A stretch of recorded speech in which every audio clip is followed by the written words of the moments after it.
Welcome to Infinite Universe with interesting episode. John Denver was someone who touched millions of hearts with his music, his smile, and his deep love for nature and the skies. But his life was much more complicated than people might think.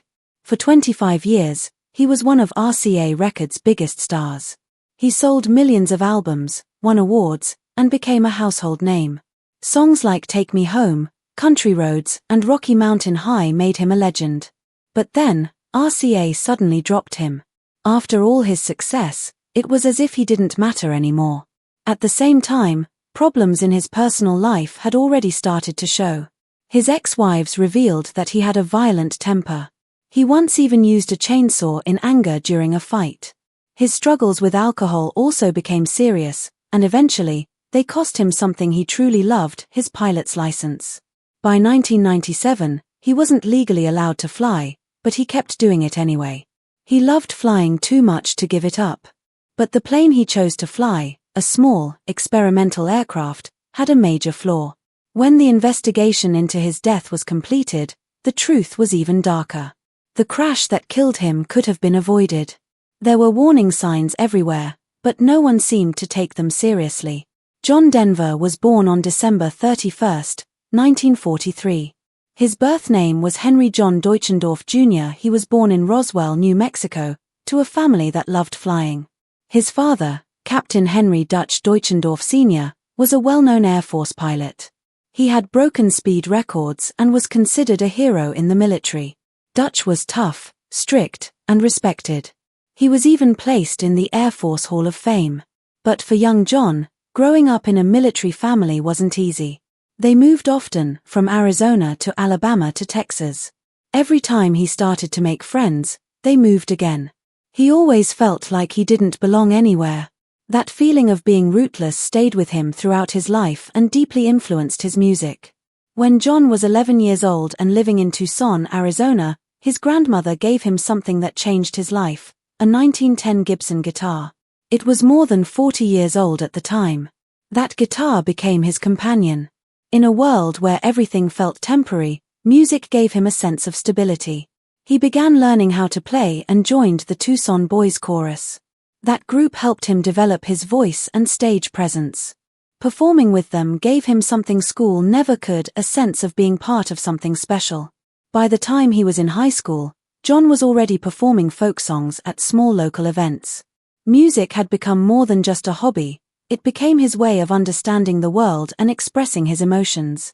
His relationship with his father remained tense. Dutch wanted his son to be perfect in everything, but John was sensitive and creative. Still, they shared one deep bond, flying. When John got his pilot's license, it brought them closer together. They even flew together. But that love for flying would later play a tragic role in John's life when he died in a plane crash. John went to Texas Tech University to study architecture, but it didn't take long for him to realize his heart wasn't in it. He wanted to be a musician. So he left college and moved to Los Angeles. That's when he changed his name to John Denver, inspired by the beauty of Colorado. In 1965, he got his big break. Out of 250 people, he was chosen to be the lead singer of the Chad Mitchell Trio. It gave him the exposure and experience he needed. He traveled across the country, performed in front of live audiences, and started writing his own music. One of his most famous songs, Leaving on a Jet Plane, was written during this time. It was later recorded by Peter, Paul, and Mary in 1967 and became a #1 hit by 1969. Even though John wasn't yet famous as a solo artist, this success proved his songwriting was special. After the trio broke up, he focused on his solo career and quickly started rising in popularity. His solo career truly took off in 1971 with the album Poems, Prayers, and Promises. The song Take Me Home, Country Roads was almost a failure at first because of sound problems on early copies. But his new manager, Jerry Weintraub, worked hard to promote it, especially in Colorado. The song slowly caught on. By the end of August, it was #2 on the Billboard charts. It sold more than 1 million copies and went gold. Over the years, it remained popular, selling more than 1.5 million digital copies by 2017. In 2014, West Virginia officially adopted it as a state anthem. In 1972, John released Rocky Mountain High, inspired by Colorado's natural beauty. It became one of his most famous songs and reached the top 10 in 1973. The album cover was shot at Slaughterhouse Falls near Aspen. In 2007, the song was named one of Colorado's 2 official state songs. By 1974 and 1975, John Denver was at the peak of his career. In just 18 months, he had 4 #1 songs: Sunshine on My Shoulders, Annie's Song, Thank God I'm a Country Boy, and I'm Sorry. These songs showed his wide range. Some were soft and romantic, others were upbeat and full of life. Annie's Song was especially personal. He wrote it in just 10 minutes for his wife. It became one of the most beloved love songs of all time. During this golden era, he also released 3 albums that reached #1, his greatest hits in 1973, Back Home Again in 1974, and Windsong in 1975. His greatest hits album was so popular that it became RCA's best-selling album ever, even more than any Elvis Presley album. Altogether, John Denver wrote or recorded around 300 songs. He wrote about 200 himself. He won 12 gold and 4 platinum albums, with worldwide sales of more than 33 million units. He was one of the most successful singer-songwriters of his time. In 1977, he made a surprising move into acting, starring in the movie Oh God with George Burns. John had never acted before, but people loved him in the role of a regular man chosen by God to deliver a message to the world. The movie was a huge hit and earned more than $51 million. Although he didn't appear in the sequels, his performance showed he could do more than sing. His image also played a big role in his success. His long blonde hair, round glasses, and colorful Western shirts became iconic. The shirts were designed by Anna Zapp, an artist he met in Aspen. Her handmade designs matched his gentle and kind personality. His look was natural and approachable, very different from the flashy styles of other performers. It made people feel connected to him. John Denver wasn't just popular in America. His manager believed in building international fans through television. Even though critics in the UK weren't sure about him, his team created TV specials for British audiences. They didn't wait for critics to approve him, they went directly to the people. And it worked. Viewers in the UK and across Europe fell in love with his music and personality. His television specials helped turn him into a global star. He had a deep love for Colorado. After moving to Aspen, he truly embraced the state's natural beauty and peaceful way of life. In 1974, he was named Colorado's Poet Laureate. His music often celebrated the outdoors, rivers, mountains, and skies. That connection to nature made his songs feel honest and real. In fact, both Colorado and West Virginia later chose his songs as state anthems, something very few artists ever experience. His TV specials were also a big part of his career. One of the most famous was An Evening with John Denver in 1975, which won a Primetime Emmy Award. It showed him singing, telling stories, and sharing his love of music with fans. He made many other television appearances throughout the 1970s and 1980s, always bringing his signature warmth and sincerity to the screen. But behind the music and fame, there were struggles. John Denver's personal life wasn't perfect. His marriages ended in divorce. His ex-wives talked about his temper and how difficult he could be. At times, he acted out in ways that surprised those who knew him, including violent outbursts. He also had trouble with alcohol. His drinking affected his health and eventually led to him losing his pilot's license. Even after losing the license, he continued flying. He loved being in the sky and couldn't give it up. But on October 12, 1997, tragedy struck. John was flying an experimental plane that had a serious design flaw. The fuel selector valve was placed in a location that was almost impossible to reach while flying. Investigators later found out that he had likely tried to switch fuel tanks in midair and lost control. The crash happened near Monterey Bay, California. John died on impact. He was only 53 years old. What made the tragedy even worse was that the crash was avoidable. Experts had already warned that the plane's design was unsafe. But those warnings were ignored. John should not have been flying that plane, especially without a license. But he did it anyway. He trusted himself, just like he always had when flying with his father or chasing freedom above the clouds. His death shocked the world. Fans were heartbroken. Many couldn't believe that someone who had brought so much peace through his songs could die in such a violent, preventable way. But in some ways, the sky was always where he felt most at home. It inspired his music, connected him to his father, and gave him the freedom he longed for his entire life. Even now, his legacy lives on. His songs are still played at weddings, road trips, and campfires. People find comfort in his voice. He painted a picture of America's natural beauty, of love, of longing, and of peace. John Denver's story is one of greatness, heartbreak, and a longing to belong. He gave the world songs that felt like home, even when he himself was always searching for one. John Denver's music reached homes all over America and even beyond. Every time he performed on TV, it felt honest and full of emotion. That's why people truly loved him. But he wasn't just a singer. In 1985, Denver stood in front of the U.S. Senate. At the time, parents wanted warning labels on music they thought had bad content. Even though Denver made calm, peaceful songs, he chose to speak out. He talked about how his own song Rocky Mountain High had been wrongly seen as a drug song. It wasn't. He stayed calm and defended freedom of speech. Most people thought someone like him would support warning labels, but he didn't. That moment changed how music was talked about in America. Even today, people remember his brave stand. That same year, Denver also did something very bold.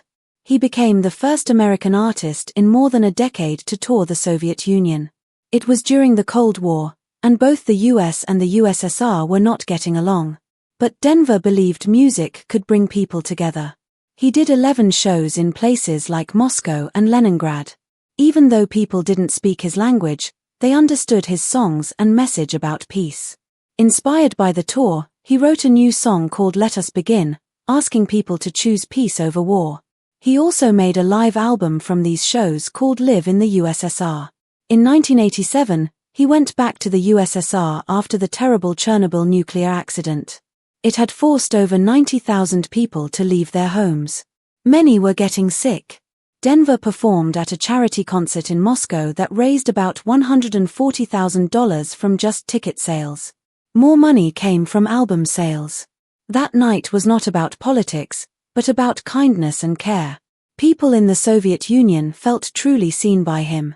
Denver showed that even one person with a guitar could do something powerful. Then in 1992, he brought his music to China. China had been isolated for a long time, and people there were curious about this American singer. His song Country Roads was already popular and sung in parks and schools. The Chinese government invited him to tour many cities and even broadcast one of his concerts to over 2 billion people. They even thought about having the concert at famous places like the Forbidden City. Chinese young people welcomed him with open arms. Leaders like Deng Xiaoping had noticed Denver during his visit to Washington, D.C. That earlier visit had made a strong impact. His tour in China made him one of the most loved Western singers there at the time. Later in life, Denver wanted to help people even more. In the 1990s, he released an album called Homegrown, and all the money went to help homeless people. He also started the World Hunger Project and won the Presidential World Without Hunger Award. He cared deeply about the environment too. He created the Windstar Foundation and started the Planted 2000 project to help regrow forests. These causes became just as important to him as his music. But behind the scenes, Denver's personal life was full of sadness. His marriage to Annie Martel began with so much hope. They adopted 2 children, and he even wrote Annie's song for her in just 10 minutes. But as he became more famous, problems grew. Annie felt like she was fading into the background. By the early 1980s, they got divorced. Things got ugly. Denver, who seemed so gentle in public, had a dark side. One time, after Annie cut down some of his favorite oak trees at their Aspen home, he came home with a chainsaw. Instead of arguing, he cut up their furniture and even their bed. This showed just how broken their relationship had become. Friends who saw this couldn't believe it. Divorce papers showed a history of anger and abuse. Even his old manager said Denver had a bad temper. Annie kept quiet after their divorce, but the damage was done. Many people began to see him differently. Then in 1985, he met Cassandra Delaney, an Australian singer and actress. She was singing at a hotel bar in Sydney, and he was immediately interested in her. Their romance moved quickly. In 1988, they had a beautiful wedding on a mountain near Aspen. It seemed like a perfect love story. But problems started early. Cassandra later said it was hard being married to someone so famous. Denver was 20 years older and very moody. What looked like a dream on the outside was already falling apart. Their daughter Jessie was born in 1989. Denver had believed he couldn't have children because of an illness as a child. Her birth felt like a miracle. But soon, he became controlling and distant. Cassandra later said he had no real friends. People who worked for him were scared. Secretaries would quit in tears. He was a different person behind closed doors, angry, hard to live with, and drinking too much. She tried to help him change but couldn't. They separated in 1991 and divorced in 1993. It was a painful process. Denver even sued her for $3.3 million, accusing her of embarrassing him. She fought back for custody of their daughter. The fight left both of them deeply hurt. Denver was never the same again. In 1994, he released his autobiography, Take Me Home. It shocked fans. He admitted to using drugs like cannabis, LSD, and cocaine. He talked about cheating on his wives and getting violent. He even mentioned the story about cutting his bed in half. People who had seen him as peaceful and kind now saw a very different side of him. His clean image was gone. He told the truth about things he had hidden for years, including problems in both his marriages. In the 1970s, John Denver was one of America's favorite musicians. His soft voice, meaningful lyrics, and acoustic style won him millions of fans. RCA Records supported him for 25 albums. He had 13 gold records, 8 platinum ones, and his greatest hits album was RCA's best-selling record ever. But things started to shift in the 1980s. Music was changing. The new sound was pop and electronic, and Denver's folk country style didn't fit anymore. In 1986, RCA was sold to General Electric. The company wanted to focus on modern artists and cut costs. Even after all Denver had done for them, they dropped him. He was shocked. He had just finished an album called One World and thought they would renew his contract. But RCA thought they could make more money elsewhere. Denver felt betrayed. After all the success he had brought them, they turned their backs on him. Without a record label, he had to release new music through his own company, Windstar.